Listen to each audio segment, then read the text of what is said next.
305 Life is a health and wellness lifestyle brand that celebrates the ethos of Miami and seeks to inspire consumers to get the most out of life by staying active and hydrated. 305 Life comes in easily portable individual packs that can be mixed into water or your favorite beverage. 1 packet per day, mixed with 12 ounces of either still or sparkling water, is recommended. 305 Life brings the best quality product and flavor to its consumers with 3 products, including Everyday Life, flavors are raspberry guava, Everyday Recovery Booster, pineapple coconut, and Everyday Energy, acai punch. Visit 305-life.com. Don't forget to use code 305GENIUS for 20% off. Forget frequently asked questions, common sense, common knowledge, or Google. How about advice from a real genius? 95% of people in any profession are good enough to be qualified and licensed. 5% go above and beyond. They become very good at what they do, but only 0.1% are real geniuses. Richard Jacobs has made it his life's mission to find them for you. He hunts down and interviews geniuses in every field: sleep science, cancer, stem cells, ketogenic diets, and more. Here come the geniuses. This is the Finding Genius Podcast with Richard Jacobs. Hello, this is Richard Jacobs with the Finding Genius Podcast, now part of the Finding Genius Foundation. I have Dr. Sanaz Hariri. She's a Harvard and Stanford graduate who specializes in orthopedic surgery and sports medicine, and she's an integral advisor to a company called 305 Life, and the website is 305-life.com. So we're going to talk about her work. So Sanaz, thanks for coming. Pleasure. Great to meet you. Yeah, if you would, tell me a bit about your background and how you got interested in sports rehabilitation type work. Yeah, so I was born in Tehran and came over here with my family at age 2. I grew up loving football. By chance, my parents had season tickets to the 49ers, and I decided that my path in life was for sure to be a football player. And the problem is that I was better fit to be a ballet dancer, which actually I did do. When I didn't make the Pop Warner team, shockingly, I decided that perhaps other fields might be better suited to me. And I noticed that on the sidelines, Dr. Michael Dillingham, the team doctor, seemed to have the perfect job, which is his job was to stand there and watch football all day.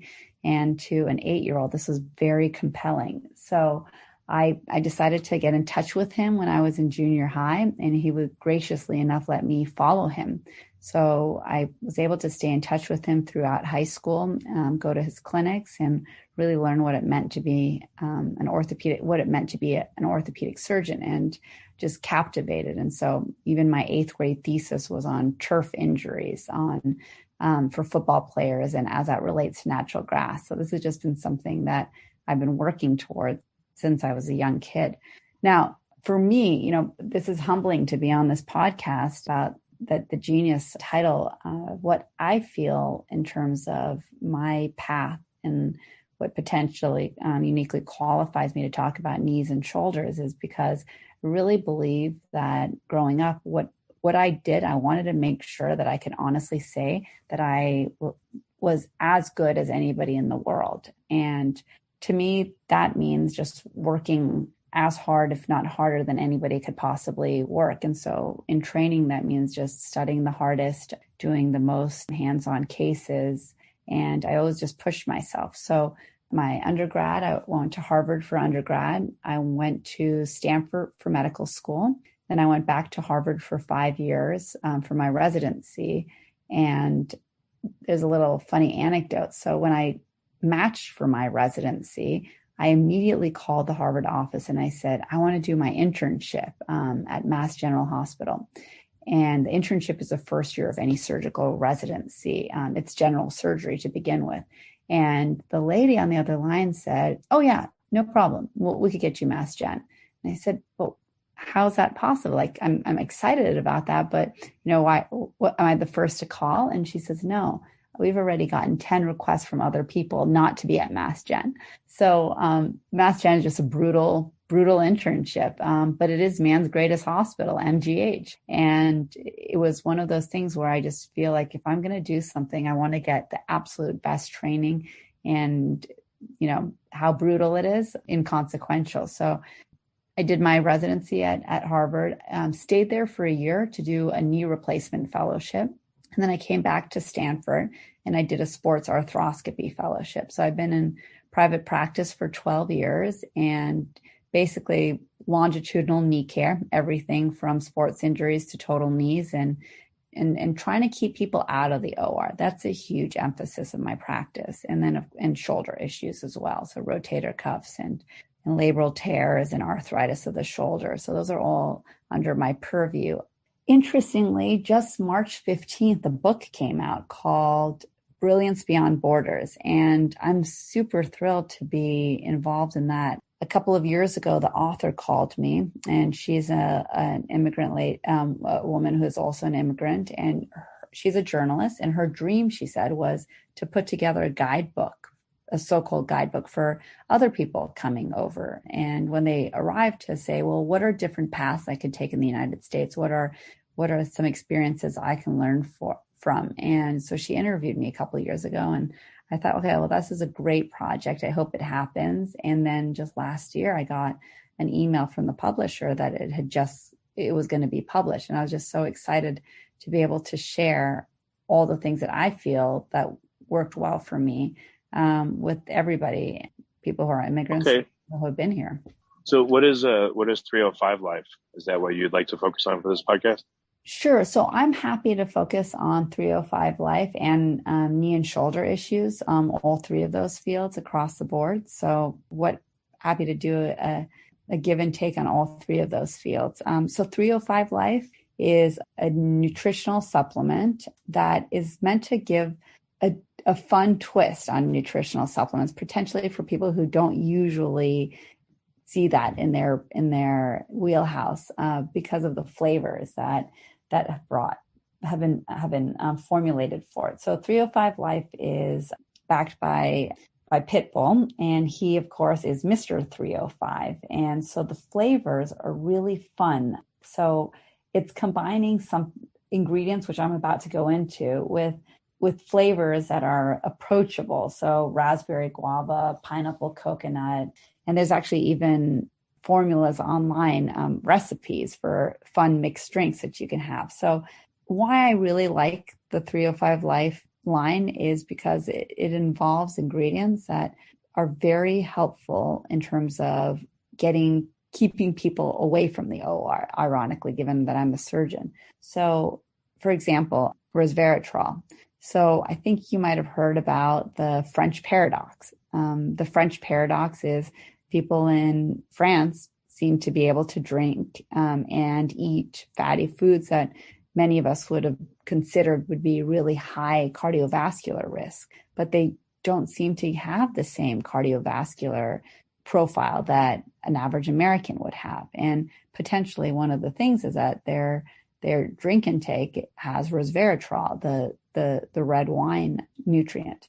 And for example, one of the blue zones, Sardinia, where people live to over 100 at 10 times the rate of America, has their wine with a Grenache grape that has 2 to 3 times the level of resveratrol. And so that's an ingredient that's prominent in all of the 305 Life supplements, quercetin as well. So these are all polyphenols, plant-based supplements that are very powerful antioxidants. Okay, so 305 Life is for what uses? Is it like a powder you put into drinks, or what is it? What does it do? That's exactly right. It's a powder that you put into drinks and even mixed drinks. The 305 Life, the everyday life, is really high in vitamin C and zinc, which during the pandemic was particularly exciting to have because it boosts your immune system. The everyday recovery is high in vitamin B complex. And then there's everyday energy, which is the one that has a caffeine boost in it, much of it from green tea sources. So it's a powder you put into drinks, put into either seltzer water, clear water, and it gives you a palatable way to get these supplements into your system. 305 Life is a health and wellness lifestyle brand that celebrates the ethos of Miami and seeks to inspire consumers to get the most out of life by staying active and hydrated. 305 Life comes in easily portable individual packs that can be mixed into water or your favorite beverage. 1 packet per day, mixed with 12 ounces of either still or sparkling water, is recommended. 305 Life brings the best quality product and flavor to its consumers with 3 products, including Everyday Life, flavors are raspberry guava, Everyday Recovery Booster, pineapple coconut, and Everyday Energy, acai punch. Visit 305-life.com. Don't forget to use code 305GENIUS for 20% off. Okay, and what is it used for? Is it just, for overall health, or is there like a sleep one, an energy one, an immunity one? Like, how is it marketed? That's exactly right. So the one for every day is called Everyday Life, and that's one that really helps boost your immune system. The recovery one is that if you've had a metabolic stress, you've worked out, then that has a lot of vitamin B complex in it that will help you regain your stores. And then, of course, there's the energy one that has both natural and plant-based caffeine. Okay, and what's your role on the project on 305 Life? What's your particular genius you've applied to it? Well, for me, what I want to be able to bring to people who use 305 Life and log on to the website is an understanding of the words that we often see thrown around in supplements. So let me give you an example of that. You hear a lot of people say, oh, this is a great antioxidant. And so what I'd like to bring to it, and I have these posts on their blog, is what actually is oxidation. So when there's an atom, there are protons and neutrons in the center, and then a cloud of electrons that circle around those protons and neutrons. When something is reduced, it means that an electron is added. When something is oxidized, it means that an electron is taken away. And when you have an electron taken away from an atom, then that atom becomes a free radical because it is missing an electron. And that atom is now on a mission, a scavenger, if you will, to go out there and restore its natural stability, to steal an electron from somewhere else, and hence destabilize something else adjacent. And so if you have free radicals in your system, then what happens is that vital structures such as your DNA are being preyed upon to restore the natural balance of this atom. And what you want is an antioxidant. So, for example, the resveratrol and the quercetin that you find in all of the 305 Life supplements that will go around and quench these free radicals, these scavengers, so that they don't feed on you. And so I'm hoping that that's one thing I can help bring to the public is a scientific understanding of why these supplements help. So how long has 305 Life been out, and any interesting feedback you've gotten from clients? So it's been out approximately a year, and the best thing that I can say about it is that people are really happy that all the ingredients are in one place that they value. People who have done a lot of research and people who have just casually looked into it. So immune system boost, antioxidant, and replenishing natural vitamin B stores. And this is one of those things where you don't have to go into a supplement store and on your own decide to take many supplements to get this same effect. It's done for you. So it's a convenience of it. And then what differentiates it as well is how palatable these tastes are. Okay. And again, any good feedback from customers? Anything interesting? Yeah. So people who are on it, who are non-supplement people who just generally didn't get into this, but they did because of the association with Pitbull or just the flavors of it, will say that they get hooked onto it. They just feel better. And, that's not something that they had anticipated. They weren't the traditional weightlifters who had been taking these shakes that may or may not have had very palatable profiles, but these are people who really had never ventured into this field, and because of the buzz around 305 as connected with Pitbull, that they've tried it and they said, hey, I just feel better. I have more energy. I feel more healthy. And I'm able to recover easier on days where I potentially didn't get as much sleep, or that I did a particularly more strenuous workout. And this is not like the usual person who would take supplements. And so that's what we're reaching out to is really the weekend warrior, the person who is just trying to be the best selves, and not, sure, elite athletes as well if they chose to, but this is really for everyday people. And that's reflected in the names: everyday life, everyday recovery, and everyday energy. Okay, gotcha. And people can go to 305-life.com to get the supplements. And is there any, I don't know if there's a code for listeners. If there is, let me know. If not, it's okay. Sure. I will definitely ask the powers that be. Turning towards the orthopedic side, what's interesting about your work with shoulders and knees and maybe hips and things like that? Like, what are you seeing that is trending and people are having problems with?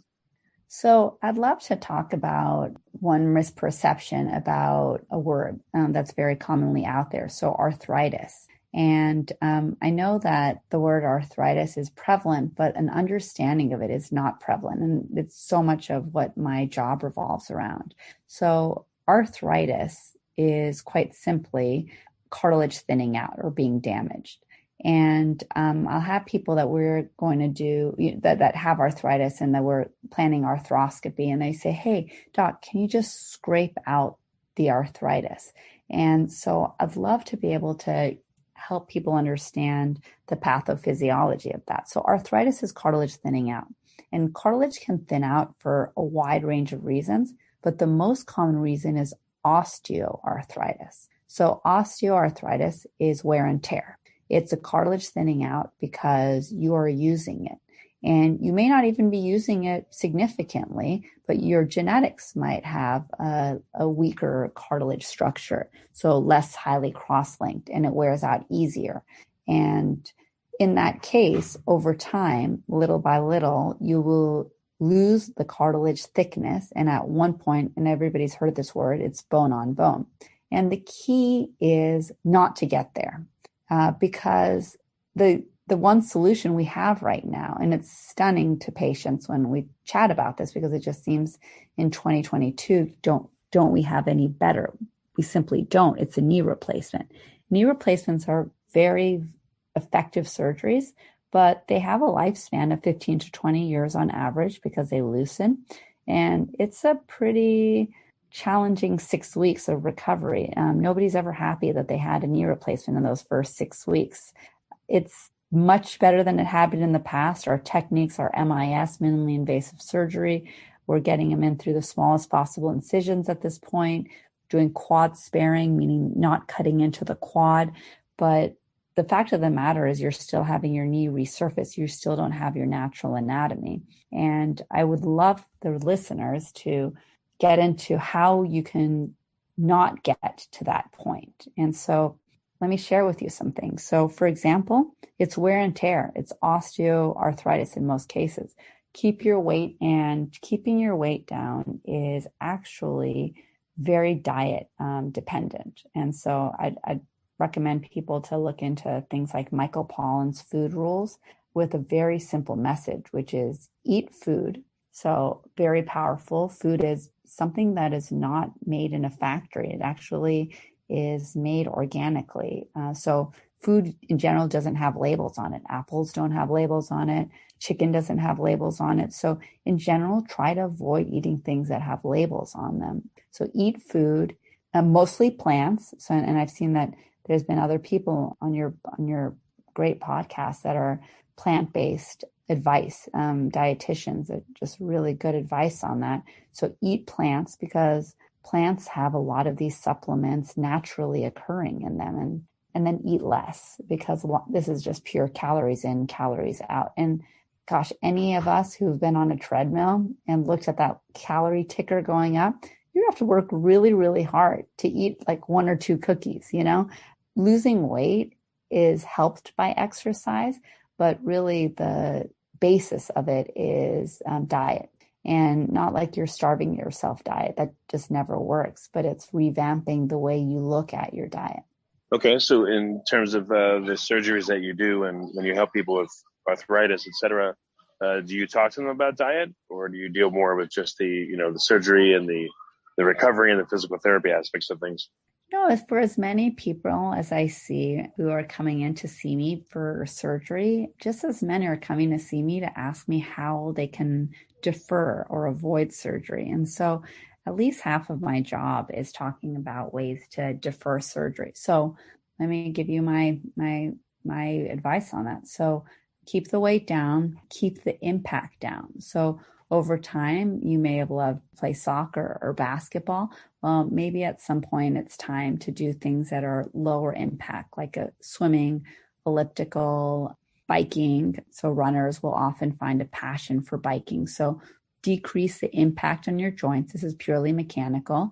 Minimize the inflammation in your body. So again, plant-based diets are really helpful with that, certain plant-based diets, and decreasing refined sugars, decreasing processed foods, and then use supplements or natural supplements to decrease the level of inflammation in your body. And knee sleeves. It's interesting. I'll have people come in who have spent hundreds of dollars on very advanced knee braces.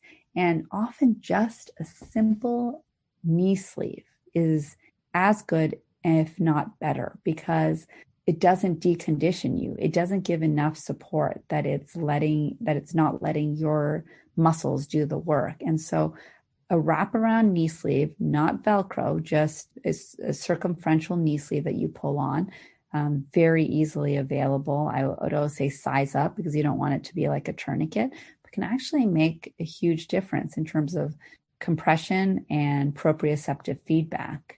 And then a great physical therapist to get you a protocol for quad and hip strengthening. And if that's not economic or available to you, then maybe you go online and do Pilates. The National Health System, NHS in England, has invested a lot of money on free online Pilates videos that people can do without any equipment needed. And they even have them tailored for people with back pain or knee pain. So you keep the muscles around your knee strong. And these are all just preventative measures so that you can either defer or avoid knee replacement. But do you offer this to your clients? Do you talk to them about it? Or it's, the point they come to you, it's too late and you got to do the surgery or the rehab and stuff like that? I would say most people come to me because it's time for a knee replacement. They're bone on bone at that point. And so this is really fun for me to be able to talk to a larger audience of people, hopefully before that point, who can really kind of even take a look at your family history because, famously history repeats itself. And a lot of this predisposition is genetic. So take a look around. Did your mother have bad knees? Your mother, your grandmother had knee replacements? Because it's coming down the pike potentially. And so get ahead of that before you have to see an orthopedic surgeon for it. The other thing is that a lot of people who are older who don't think that they can have surgery, and potentially they can't. Maybe they have cardiac issues or history of stroke or nobody to take care of them, or they flat out just don't want it.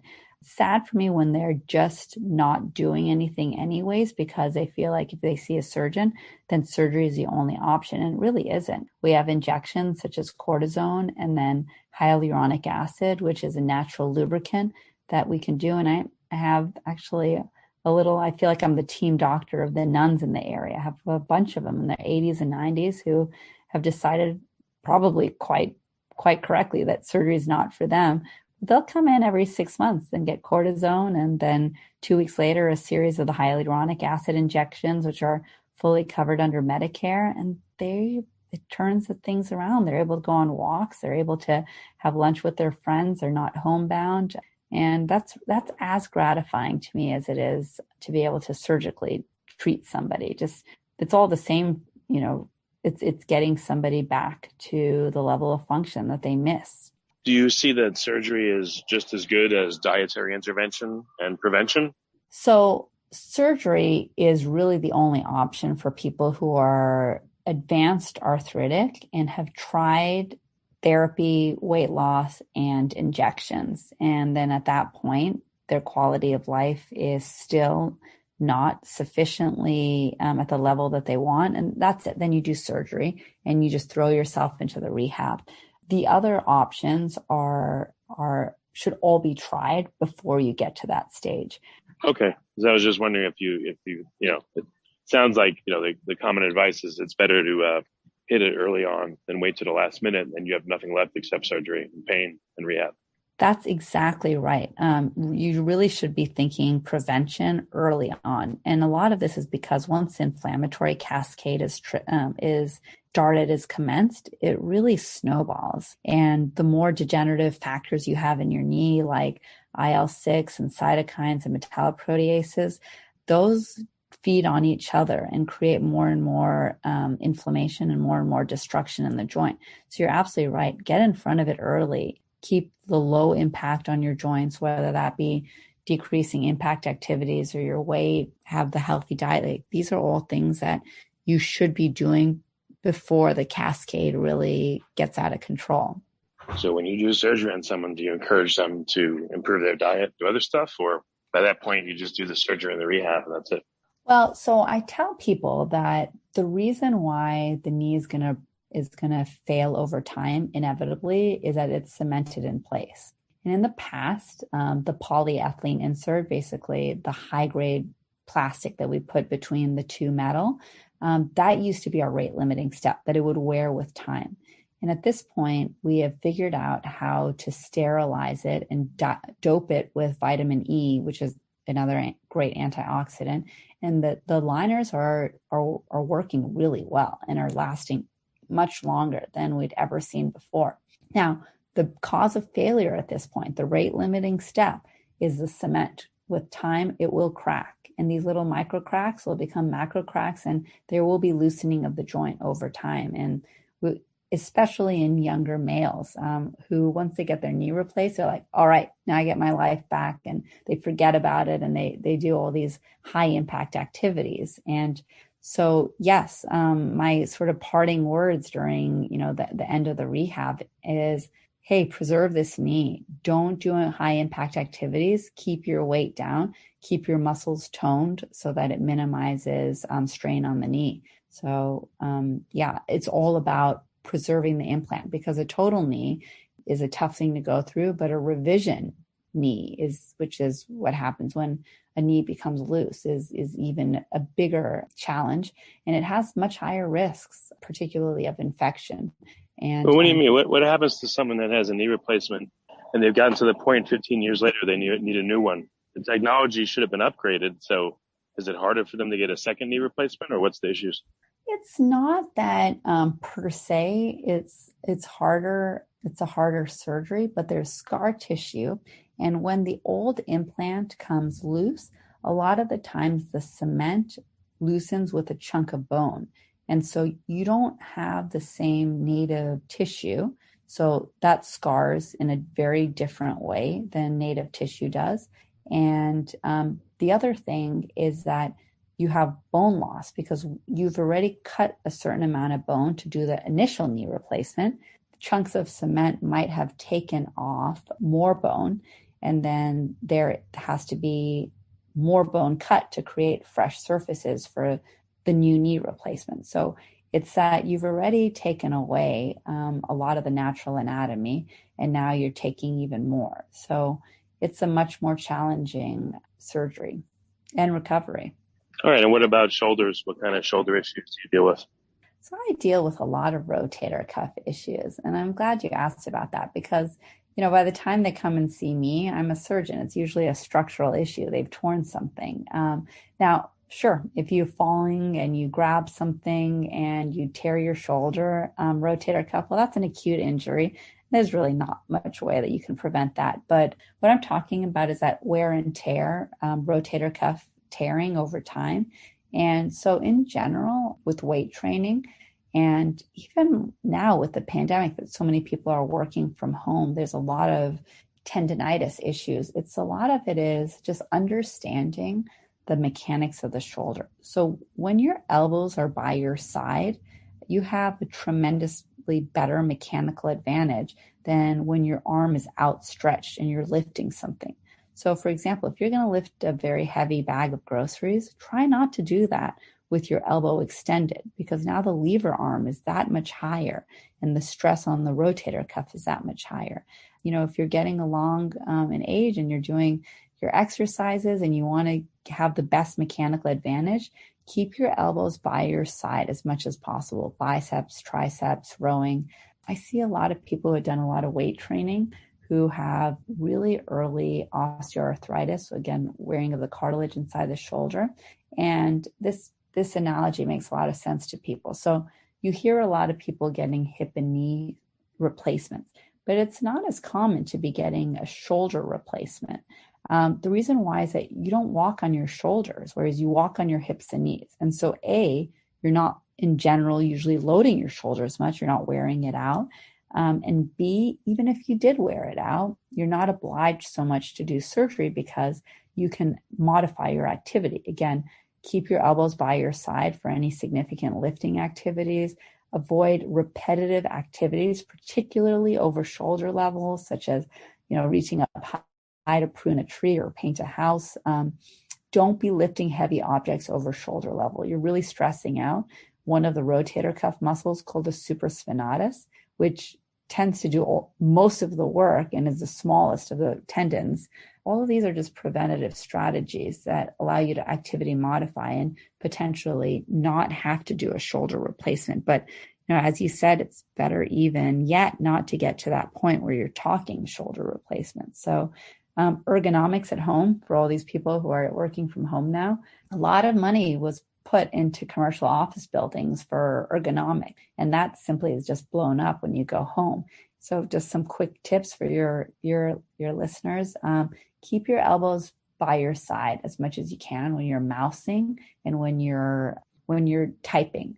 Every inch that your elbow's away from your body, you're straining the rotator cuff. And in general, try to focus on your posture and close your eyes with a very, very good posture and then open them again. And that screen should be very close to right in front of you. And if it's not, get some textbooks, elevate your screen so that you don't have the strain on your neck and the strain on your shoulder. That's, why those office pull-out trays are there for the keypad and for the mouse, again, so that you're not straining your rotator cuff. And, bad ergonomics is not going to get you a tear anytime soon.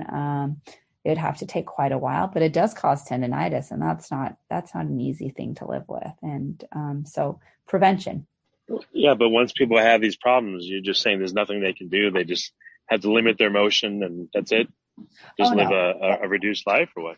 No, definitely not. So there's so many interventions. For example, if it's tendonitis, one thing to do is definitely do a 1 or 2 week course of an anti-inflammatory to really squash it to begin with, and do physical therapy. So when the shoulder is moving, 1/3 of that motion is not even going through the shoulder, but it's going through your periscapulars, the muscles around your scapula.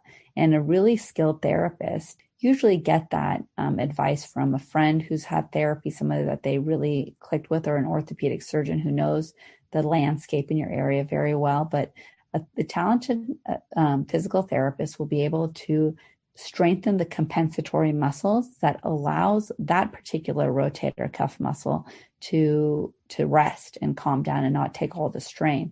And so absolutely, anti-inflammatories, physical therapy. The next option would be cortisone injections to cut down the inflammation. It's definitely not our first line because it is degenerative over time. You don't want to be doing a lot of cortisone around tendons. It tends to wear them away.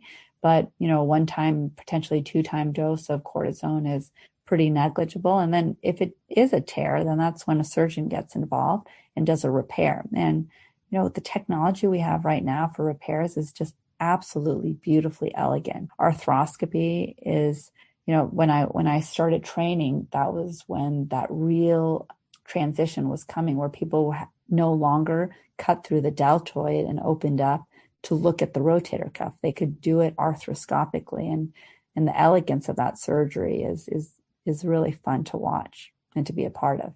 Well, very good.